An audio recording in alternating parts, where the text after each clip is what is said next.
So, Jasmine, I'm gonna let you take the stage from here. All right. So I think we should start by saying what degree everyone's doing, what year they're in, and why did they choose the subject. So let's start with Shemaya. I mean, I know you said at the beginning, but So I'm in year one and I'm doing primary education to be a primary school teacher. And it's like a new course thing they're doing. So it's like 3 years and I get the teacher qualification status at the end. So why did you choose it? um I've always wanted to be a teacher. For a while it was like secondary or primary. And then I realized that I didn't really have a passion for one subject specifically. My passion was more directed towards children. So yeah, I don't know. I've always just had that urge to want to teach. Plus, I've always been surrounded with a lot of kids. So yeah, it was kind of a no-brainer for me. All right, Leah.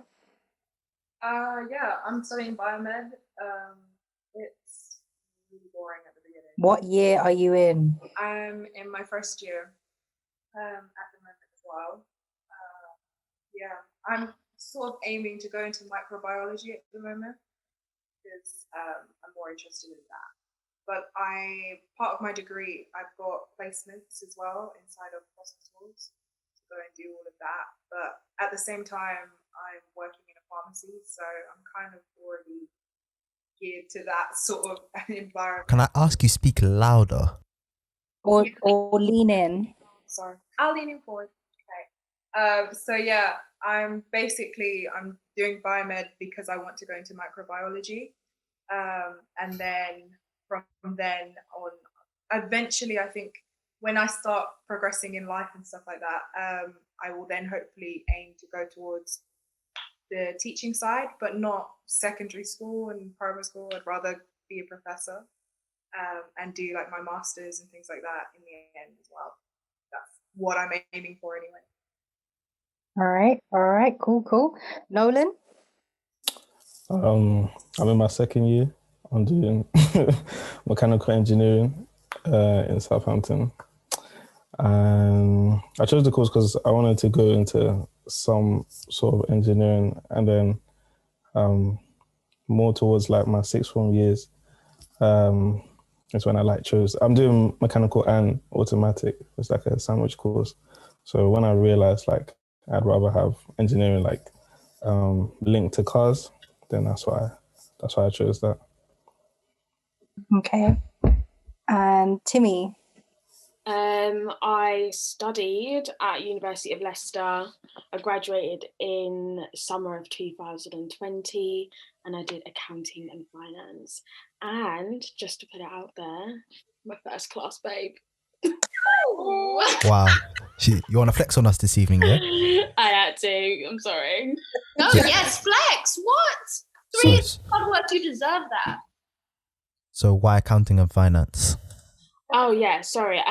So I've always been like a maths nerd. I love numbers, it's my thing, but I also like receiving money, so I like business. So the combination of those two is just fantastic, and it's a great career line. It's very methodical, which I like. I like methods, I like numbers. So I know what my life plan is and how to progress. So that's why I chose accounting and finance. I can't do the whole, I'm just going to go with the flow. That doesn't work for me. There needs to be rules. Interesting. Fair enough. You gonna answer? So I am in my placement year. I study biological science at the University of Hertfordshire. And I won't lie to you guys, biological science wasn't the first choice. I wanted to do chemical engineering because I was good at I thought I was good at chemistry. GCSEs told me I'm good at chemistry. Got to A levels, realized chemistry ain't for me. Then that's when I picked up on genetics and I realized I really like genetics. So as a result of that, I'm now doing biological science and I want to go into the field of genetics. I'm not quite sure where yet, but that's the goal. That's the goal. Okay, cool. And Jasmine? Last but not least, So I'm doing digital technology solutions. For people who don't know, it's just a really specialized version of a computer science degree. So it's more if you do that type of course if you know kind of where you want to go in the industry. So there are usually like 4 or 5 pathways. You could be a data analyst, software engineer, network engineer, or a cybersecurity analyst. And I'm doing data. This was not my first choice, and it wasn't even my second choice. I changed like 3 times during sixth form because originally I wanted to be a lawyer. Did that even work out? Did I even do well in history? No. So I changed from that to economics and finance, but I realized that I didn't want to have any student debt, so I chose a free option, which was a degree apprenticeship. And B, all the units that I was going to do in my degree choice, I would get to do in this one as well. So I kind of opted for that. Oh, I forgot to say the uni. I'm in BPP, London. It's called BPP. It's like a specialist uni for like apprenticeships. So it's online from the start. So how everyone's now doing online learning, my uni was always online, and it was like twice a week because I work at the same time. So it's flexible like that. So, yeah. Interesting. I see. So was everyone's so me and Jasmine, as we said, ours wasn't necessarily our first choice option, but for everyone else, was your degree pathway your first choice option? Yeah. So mechanical engineering was what was the goal for you, Nolan? Yeah. Once I realized which one would like help me and my interest, would like support my interest, and yeah, that was it. Okay, fair enough. Leah, I saw you shaking your head. Yeah, I mean, I don't know. So like for me, I knew I wanted to go into like the scientific route in terms of degree. I knew that I like wanted to go into like the science sort of side of things, but I didn't know exactly where I wanted to go because originally like my parents were like, oh, do medicine and things like that. I was like, Leah's not smart enough for medicine. So no, we're not going to do that. And then when it came down to it, it was either between biomedical science or pharmacy. And the pharmacy one was in Portsmouth. And I was like, oh, you know, do I really want to do it or do I really want to stay? It was more of like location as well because there was like loads of things going on at the time and it was like COVID was still happening and raging and everyone was just like, nah, you might as well just stay because most people in the end had to move back and stay here anyway.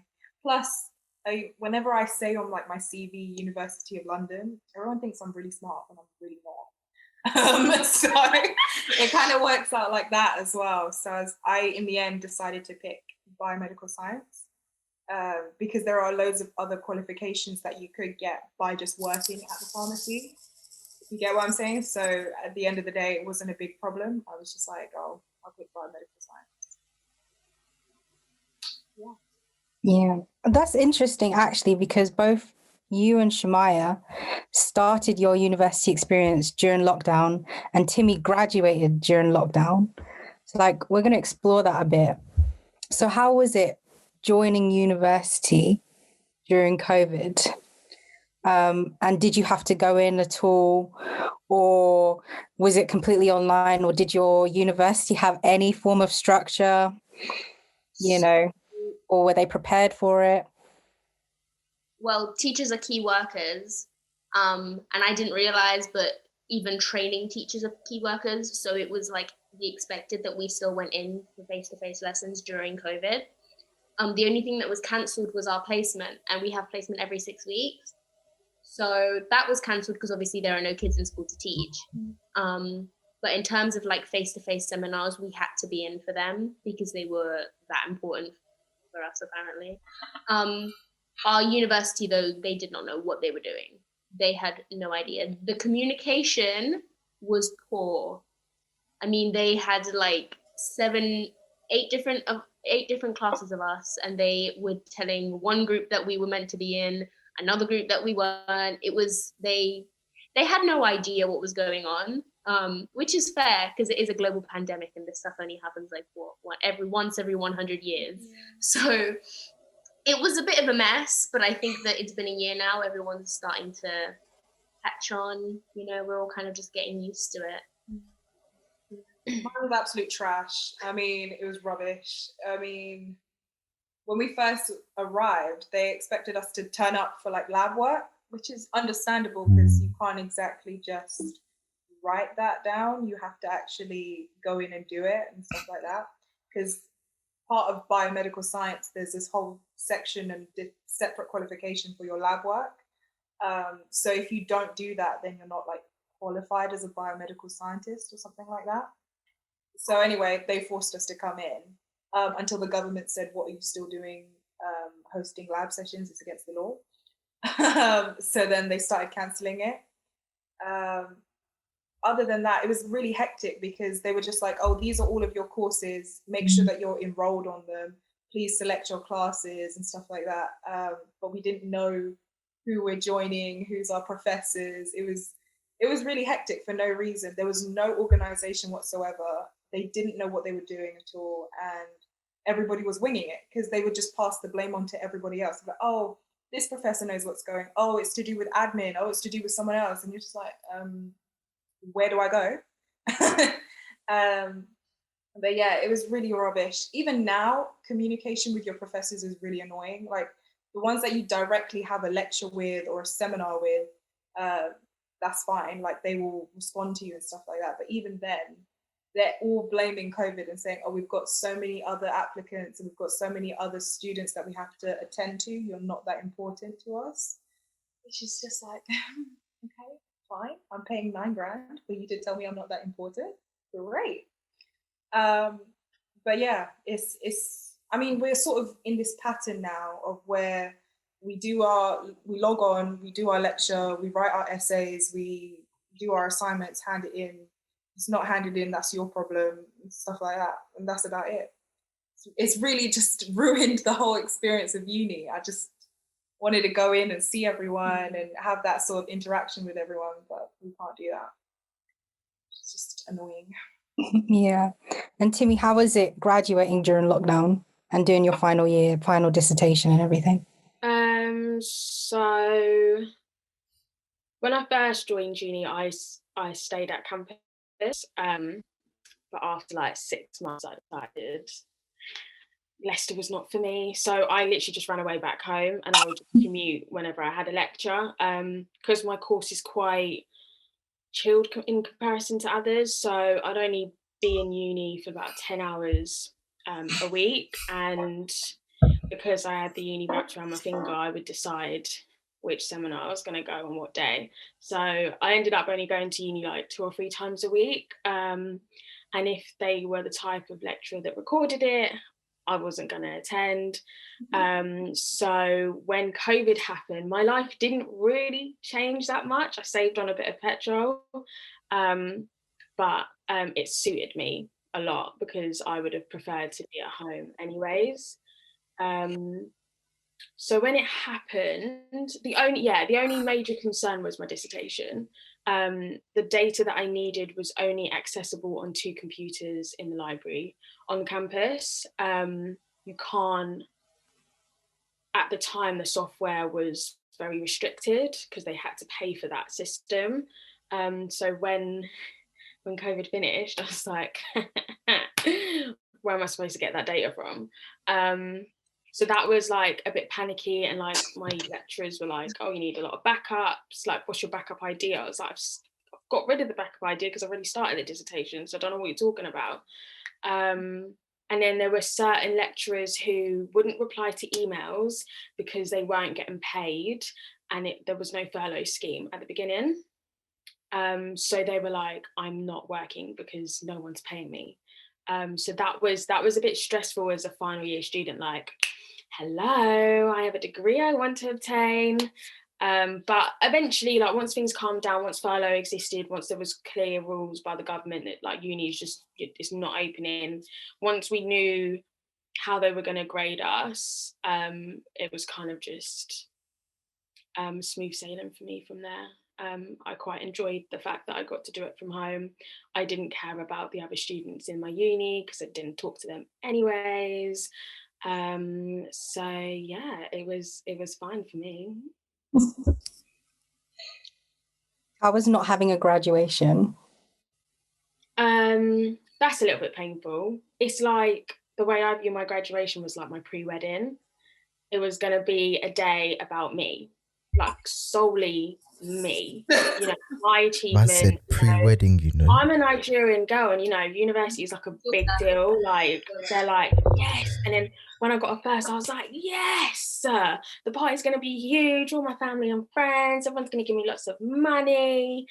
And then Interesting. it didn't happen. My parents did, they're so lovely. They did do me like a little thing with like my closest friends and my closest family that were like nearby. So that was really, really nice. Now that a year has passed, or was it 6 months? 6 months, but it's unlikely that I'm going to have a graduation in the summer as well. I don't think I'm going to have my big party anymore. I think the time has elapsed. I've gone into work. What, you're not going to do a quick summer? I don't know.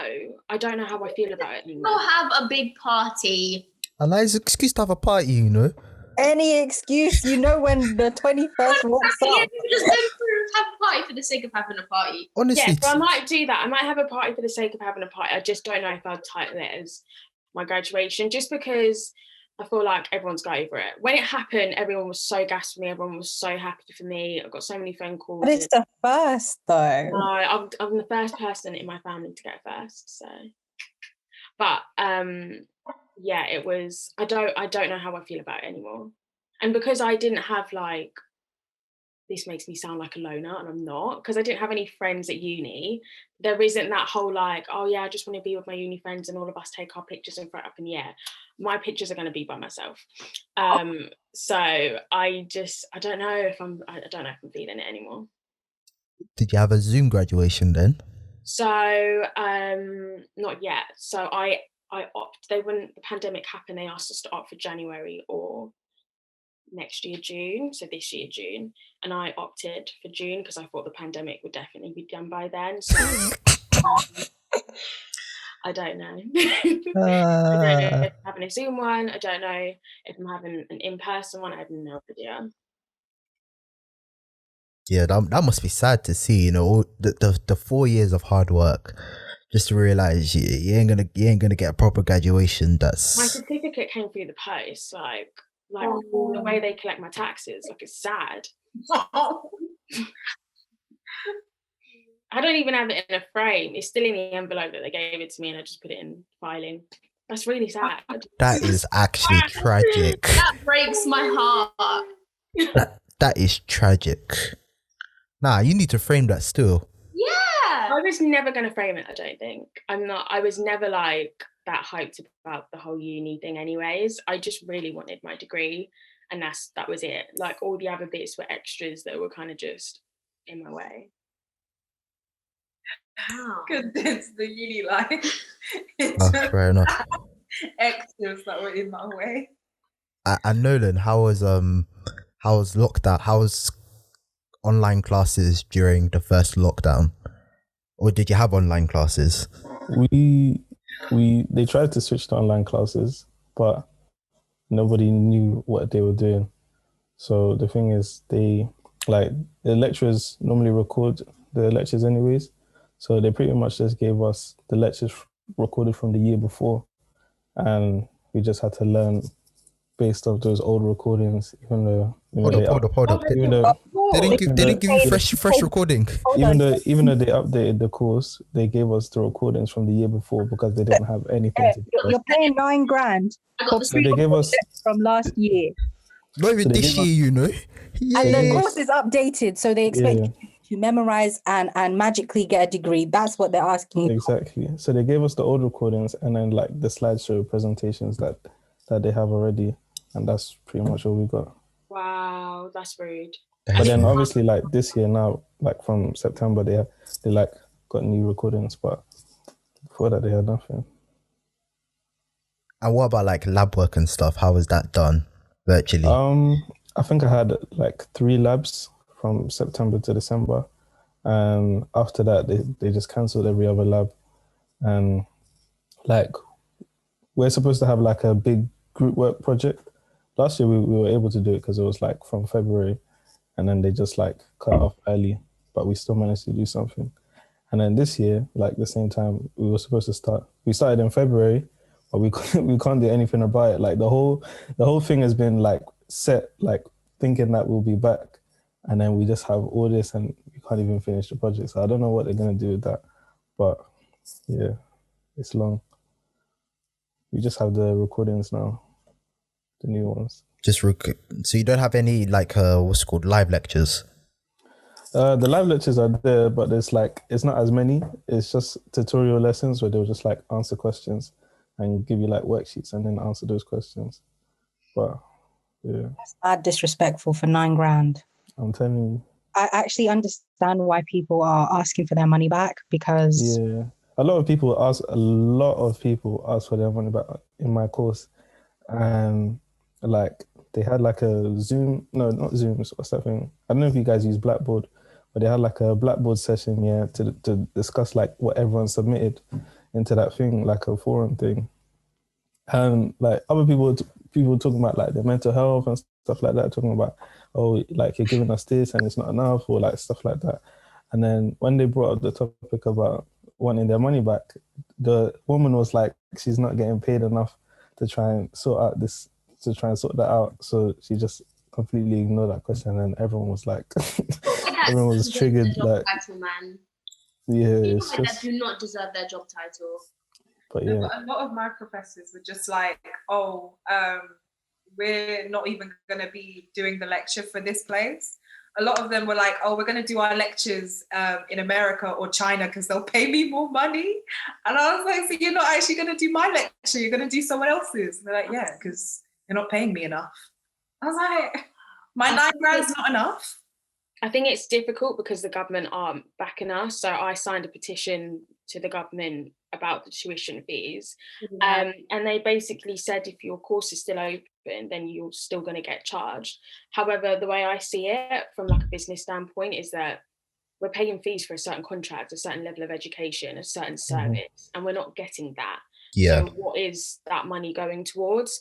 The university buildings are not being used to the extent they were before. So your costs are going to be lower. So I don't understand where the money is. The amount of staff that you'll be using as well is going to be lower. You won't need the cleaners because no one's going into uni. You won't need all the admin that you had. You won't need all the receptionists or the maintenance men because they're not in, they're not doing anything. You just need the tutors and the lecturers who are going to be doing it from a software from home, which you can buy in bulk for your whole university. Yes, you may need to like maintain the buildings, but that is going to be like half the price, half the cost of what like whatever they were saying was before. So I just think it's very, very unfair for us that we're getting charged a full $9,000. And the only reason why the government aren't paying attention to us is because number one, they can get away with it because we're all young people, like we all just want to get our degree and just go. So we're not going to keep fighting this in the court of law for the next 10 years. We can't be bothered. We just want to go get a job. Number two, that industry is so massive that they don't want to give out the funds to compensate to the universities for the fact that they're going to have to give us our money. Number three, the government make an extortionate amount of money off of us on our student loans. So we pay an extortionate amount of interest on our student loans. So if they minimize our tuition fees by any amount, that's less interest that they're going to get from us. So basically, we're just free money to them. But I think even before this whole COVID thing, there was a discrepancy on the quality of education and the fact that you're paying £9,000 for that education. Wait, In the respect is 9.25 grand. Respect Yeah. is 250 pounds. 9.25 grand, right? There was a problem before that. There was a problem with the quality before that.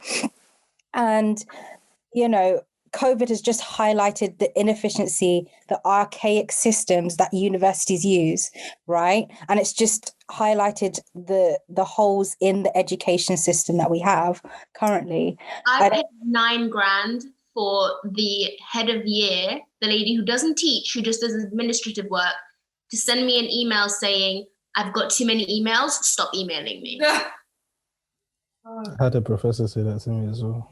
I really looked at her and said, you're doing a 9-to-5 job that you're not even doing 9 to 5. You're getting paid 9 to 5, but you're not actually putting in the hours to be telling me that I should stop emailing you because the lectures that you've uploaded aren't playing. Like, it make sense. It's a travesty. It's a real travesty. You know? But I feel Glad I got out this year. Like, I think I would have. I thought, oh, I'm a final year. Like, this is catastrophic. I'm gonna die. But you guys are gonna die. I literally just had to save face for a few months and get out of there. But you guys, I honestly feel sorry for you. Like, I feel even worse for like the people that, so basically universities, they all went to everyone at the beginning. Oh, you guys are all going to be attending your lectures. You're all going to be attending lab work. So you guys need to travel to this university. Or you need to buy accommodation. For your student accommodation. Only for them to get locked in there by the police because they're spreading COVID. I'm like, that is such a deceitful play. A lot of I have a friend that goes to Goldsmiths, and a couple of my friends staying in accommodation at Greenwich, and they were saying that even the accommodation, there's like no Wi-Fi, no heating, there's no, like, they have like silverfish in the toilet and the bathroom. She said the bacteria is disgusting, there's mold on the walls, the kitchen appliances don't work, and she said this is what we're paying for. Bearing in mind, most of them were sent home and they're still being expected to pay for it. Because they signed a contract. Yeah. And it's not even cheap accommodation, you know. They charge you £8,000 for the, so you're paying £8,000 London a year accommodation is ridiculous. for the accommodation, and you're paying an additional £9,000 for an online BTEC course, basically, because it's not really a degree. I think it's a BTEC. With my course, the way they train us in first year, they train you for the first few months to deal with like early years, so like reception and lower. So like you do a lot of like how children react to their environment, a child's psychological state, that kind of thing. And then obviously you do the placement with those kids. But because of COVID, a lot of schools said that they didn't want the placement teachers in. So that meant that the schools that were receiving the placement teachers had like 20 of us from different schools coming in. We didn't even do our placement. I've never been in an early years classroom or a Key Stage 1 classroom. I went straight to this one class that have seen my face for the past year. And I've like, this kid looked at me and he said, oh, miss, can you help me with this work? I was like, I don't know what that work is. I don't know how to help you. I haven't been trained. Like, I'm sorry, you're going to have to ask your friend because I have no idea. Like I just walked in blind. I walked in blind and I felt so bad because he really wanted help. They're like, what's phonics? They're like, phonics. And just read the thing. What's wrong Sorry, with you? I can't long divide with you, but your friend can help you. Yeah, it's tragic. And even part of the university experience is actually being on campus, you know, getting the university atmosphere, meeting new friends. Yeah, I can't lie. I mean, to be honest, I can't even relate to that because obviously mine was online from the beginning. But I will say my first term at university was abysmal. Right, because I didn't even have a login, right, to access the lectures. I didn't have a login to find out what my formative assessments were or my summative assessments were. So I couldn't submit anything. And it took them like the week before I was meant to submit my assignments to send me a login or set up my login. So I had to wait 5 months for that. Okay.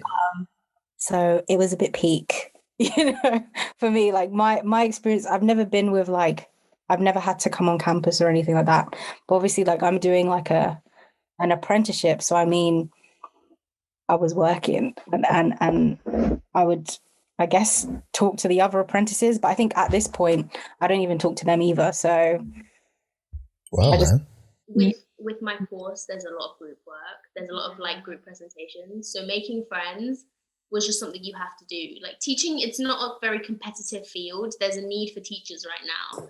So when it came to making friends, I didn't have to deal with a lot of the like really, snobby people. Don't get me wrong, there are definitely snobby people, but when it came to making friends, it was something that was like a must, because you need friends in teaching. You need to have teacher friends, because you need to have access to that information as to how to deal with, certain situations that might arise. But thanks to social media, like that's the only way that I can say I found people before I even walked on campus. No, you don't need friends, man. Now you need a couple friends. If you No, you listen, I've only 2 people that I'm friends with in my. you don't need a couple friends on campus. Just make I have a couple friends. I think I was Because fam, on my course here, my course is just full of complete nerds. Like I tried to talk to these people, and these men are like, "Oh, I got a 3D printer in my accommodation." Like, good for you, like.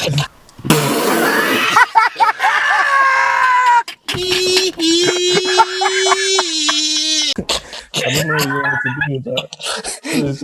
And there's only like 4 of us black people, so 3 of us are pretty much only talk to each other, and the rest of them are just complete nerds from like the country.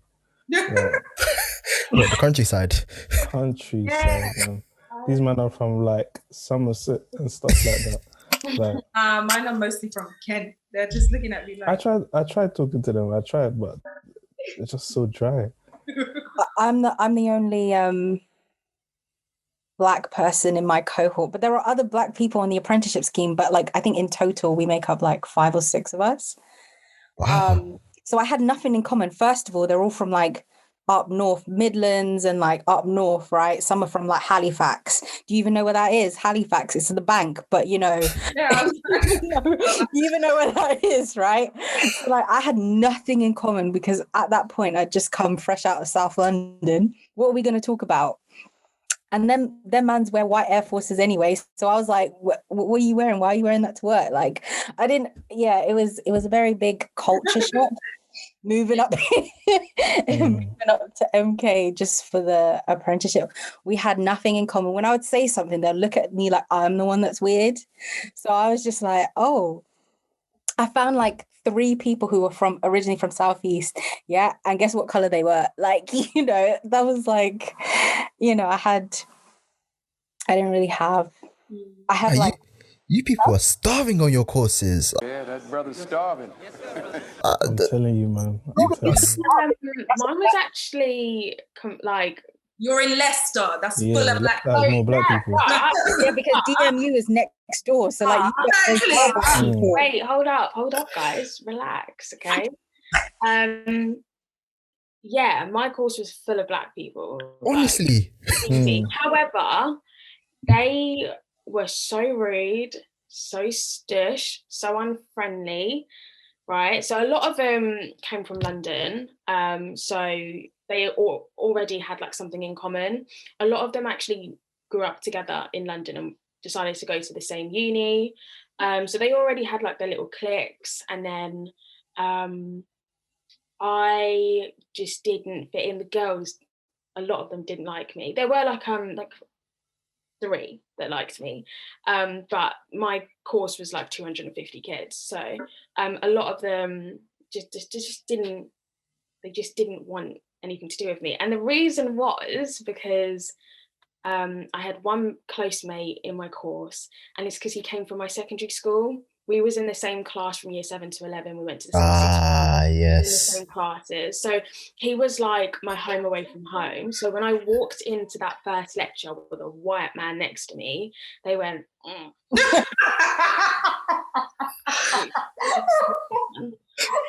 and like, and this isn't even me being paranoid or anything. Like, it was so obvious they had a problem. That, like, why is she hanging out with this white kid? You know, he's quiet. Like, he's not like, you know, your vibrant cultured type. He's literally just your stereotypical white boy. He's adorable. But yeah, they had a problem with it. And I never used to say anything to him because I didn't want him to think of Black people as like anti-white. But then one day he was like, why is it when we walk across uni that people stare at us? Is it because you're hanging out with me? And I felt so bad, but I was like, yeah, like they literally look at me and they look at you and they go, why is she with him? So a lot of them didn't speak to me. And then also I ask a lot of questions, and sometimes my questions can be stupid, but it's just to help me understand everything. So I did come across quite airy, like quite dumb. So a lot of them were like, okay, this one's, you know. Well, you passed with a first anyway. I know. And like, I didn't like turning up to, like, I'm not like I'm not a nerd. But I didn't like the fact like they would come in half an hour late, with their pink dyed hair and chatting with their Starbucks coffee. Like, there is a lecture, I am paying $9,000 for this. Like, I just want to learn and you're disturbing me every single week. Like, what is this? So we just like never got on. I never really had any friends.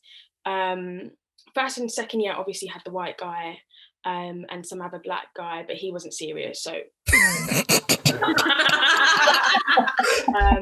and then I did a placement year, but Ralph didn't. So when I came back for third year, I was back to zero. Fortunately, I made one friend. He helped me get my first. We worked together to like make sure we were acing every single course. But other than that, even though I was surrounded by people who I'm supposed to be like the most comfortable with, I actually was very much alone.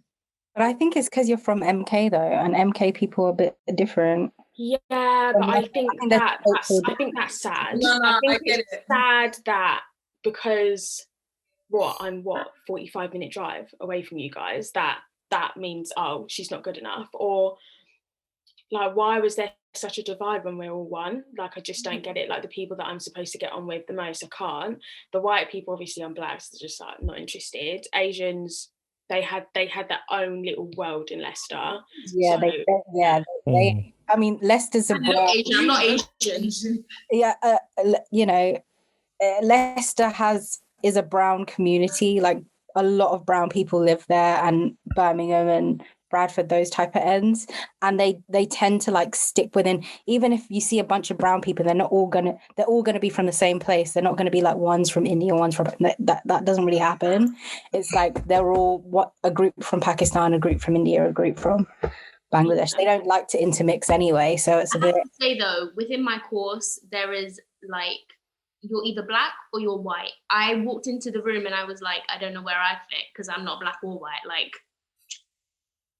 I look very Indian, but I have the most Caribbean roots. Like, I'm more Caribbean than most of my Black friends. So walking into the room and only seeing one other Black girl, I was like, I can't stay here. So I made friends with all of the white girls in the groups that I wasn't in. But I found that it was the single mums that were like 28 that were the ones being really snobby and the ones hating a lot. Because they kind of just spoke over the lecturer and thought that, oh, because I've got a child, I know how children think and I know how to teach a child. But then when one of the younger ones, you know, when we spoke up, it was a massive problem for them, and you would like see them like turn around and just give you that like really weird eye. So when I moved group, I sat with like 3 other white girls, and that was a problem then for all of the Black people that would walk past me, because they obviously knew that I had a Caribbean background and I came from a Caribbean family, and they were just like why are you, you know, come sit with us? And I was like, yeah, but you don't show up. No, That is true. That is so true. Because you need, especially at university, you need people that are going to be with you. You Because need serious candidates. That's what you need. yes, £9,000 is a lot of money, you know. Honestly. Like, you have no choice. The minute you step in and you've got £9,000 on your shoulders, you can't leave. You have to find a way to pay that money off. Like, and getting your degree is the only way to do that properly. You need to have serious people around you. And at that time, like right now, I have one black friend, 3 white friends, and they are the most serious candidates out of my entire 150 cohort. Yeah. I would say as someone who's graduated, the most like forget race, forget intelligence, as long as everyone is serious within your circle, you will bang it out. Because if they're not, they're going to drag you down with you. You'll go to the library together and you think, yeah, we're going to study. And then they're just going to find a way to distract you. But if you've got a serious set of people, you'll be asking questions to one another, you'd help each other out. Like, you will succeed together. So that is like my one advice. You do need people. I had one person, which was more than enough. It helped me, keep that focus. It helped us, like, it was almost, I know you said your course isn't very competitive, but mine was. It was like healthy competition. Yeah. When we got our results, I'd be like, okay, so what did you get? I got a mark above you. It was good. My course is majority women. There's like 8 boys out of 150 girls. So females can naturally be quite nasty when it comes to being competitive. So mine's mostly Russian men, Russian and Polish, English men, and I'm walking in like, hello everyone, how's everything? And they're like, shh, you're too loud. But then like the Russians and the they're so loud with me, so it's okay. Like they'll be like, I don't understand you, because like my professors are all French for some reason. And they'll be like, they'll be like, we don't understand you, mate. They'll be like, speak up. And I'm like, oh, okay, all right then. I'm like, it's okay though, like it's really competitive for no reason. And I'm just like, guys, it's only first year. Like, come and talk to me in second or third year. Like, it's okay, calm down. And they're like, no. And now I feel so dumb because like everyone else is like around like 98% and like around 100%. And I'm just there like sitting at 78, like, hey guys. 78 is still a first. Yeah, that's what I did. But like they're all looking at me like, oh, you only got 98. And I'm like, there's some sort of superiority problem, like, or complex. They're all men, right? So they're gonna. And I'm just sitting there like the only girl, like misogyny. I'm the only girl, like, oh, okay. Kind of want to switch to the other class now. I think one of the first things I realized quickly in first year is you quickly realize who's a good lecturer and who isn't a good lecturer. Some lecturers, they're geniuses, but they don't know how to teach. They do not know how to teach at all. Yeah. They expect you to pick up everything instantly. How do you think that feels when you've got teachers teaching teachers how to be teachers?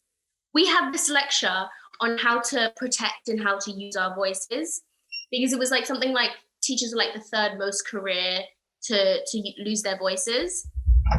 And this teacher was like, the way you modulate your voice helps to engage children. And as he's saying this, he spoke like this the entire seminar. And I could not understand what was sarcasm and what wasn't. It was the worst 2 hours of my entire life. Yeah, because they're all like 2-3 hours. And I'm like, give me a break, mate. Like, I can't understand you anyway. I'm going to just watch the recording and try and, put subtitles on it or something. I mean, I have more bad lecturers than good. I think I'm now in my 2nd year, right? And out of all my modules, I've probably only had one good lecturer.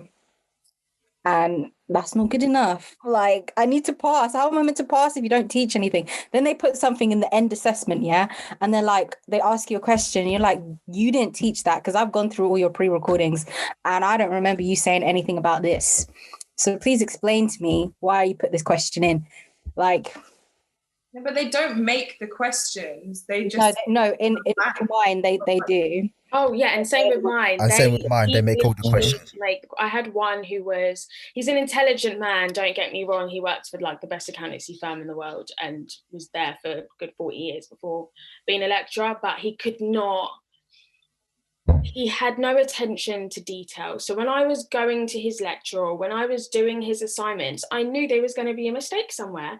And my job was to find it out as soon as possible so that I wouldn't get confused. Every single seminar, every single assignment he gave us, there was a huge fat mistake on that paper somewhere that will confuse you for 2 hours if you don't notice. On top of that, it also happened in our exams.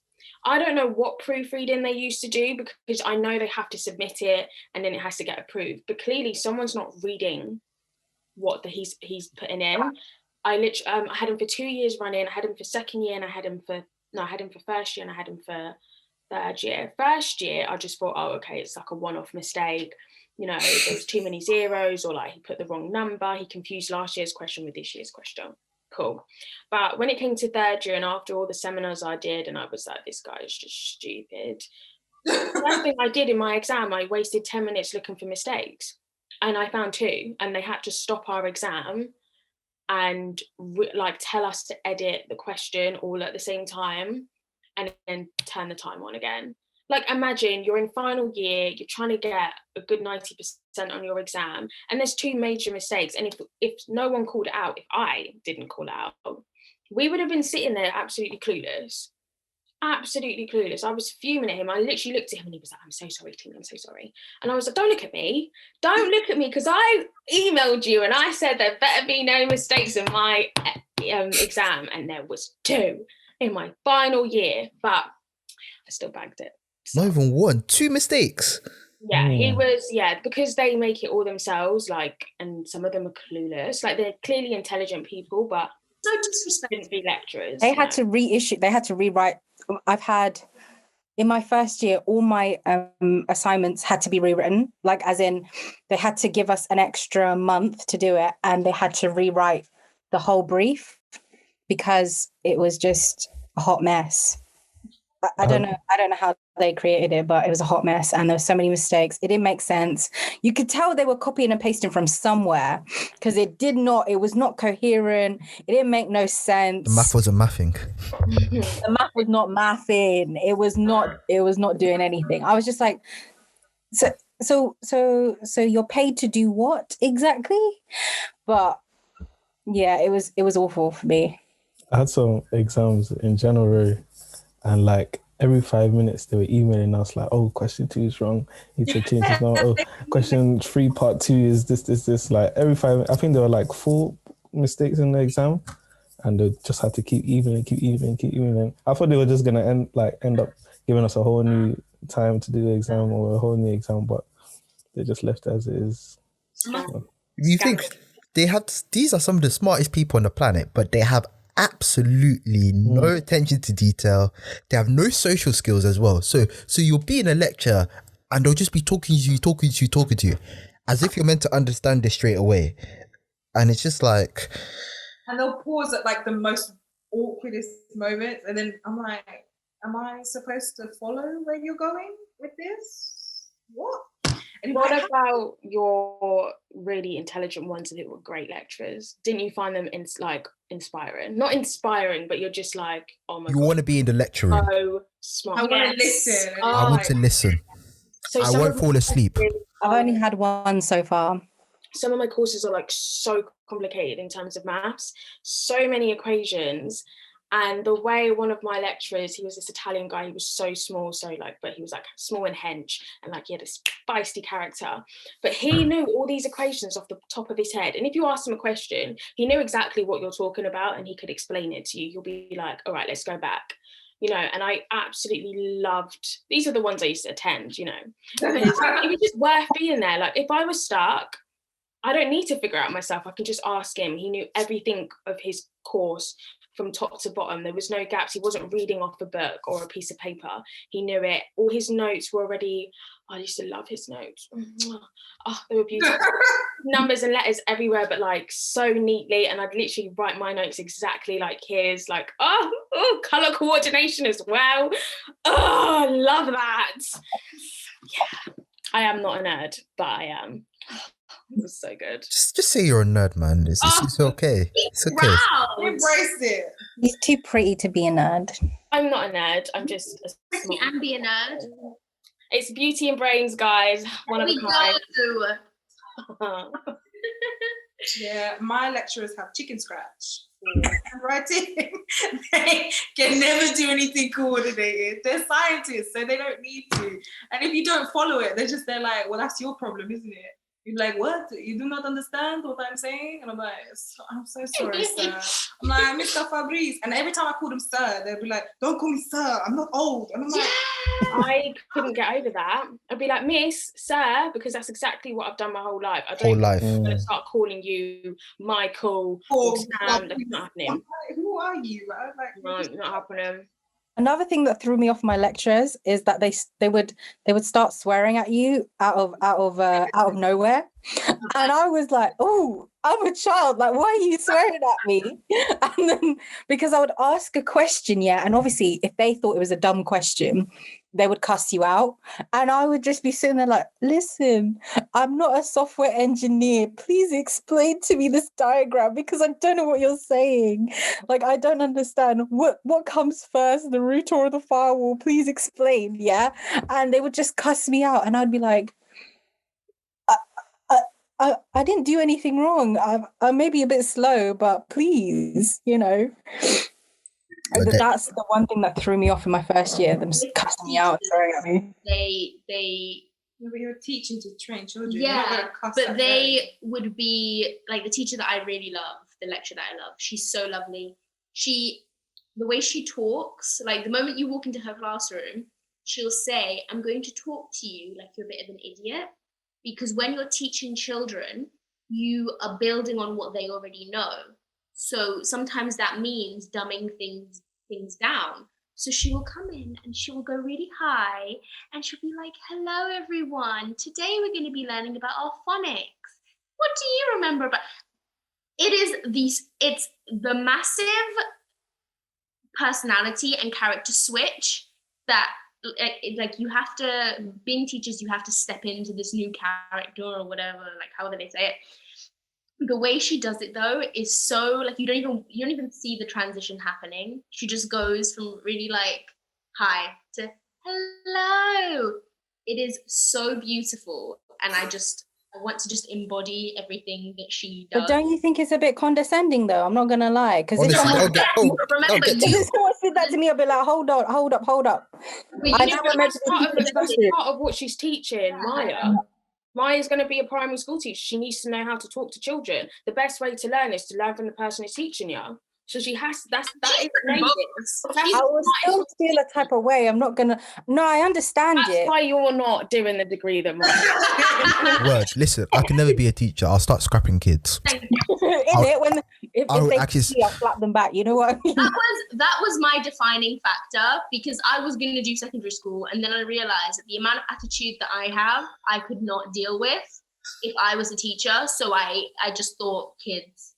The most they will cry about though is if they like their friend won't talk to them, or if they lost their pencil. No, they bring that rubbish back home to say, missing, like help me. What? It's baby stuff. Like they're stuck in these bubbles in these little worlds, and you're just meant to raise them and give them good foundations for life. Like that's the important part of life. Like you know, when they wet themselves. Miss Maya. No, that's Miss Maya. That's nursery. They're pointing. No, but they still wet themselves in reception. In like year 5 and like year 4, they will still. No, not year 5. Year 5. No. From reception to year 2, some kids still wet themselves. I know, because I see them in a little bag. You know, the bag of shame. And they walk with it like, come here. I'm like, ew, like, move your child away from me. It wet itself. Please. But they're little. Nah. No, after a certain age, you learn how to use the toilet. Yeah. Oh, see, I think that's teachers. You have no patience for children. No, but I think if a child needs to go toilet, don't ask me for permission. Get up and go toilet. No, but it's the sometimes it might be school policy that they ask before they leave the room because the teacher needs to be Well, accountable. what would you rather prefer? Them wet themselves there on the carpet or The use kid the needs toilet to properly? know when he needs the toilet, not when he's about to use the toilet. There's a difference. Yeah, but you know, kids, they wait till last minute because they're talking, they're having fun, That's what I colouring. said. If the teachers before you haven't done their job, then you have to fill in. What's Yeah. our next question? Oh yeah. Yeah. Sounded like What was toilets. the next question? A few You regret? moments later.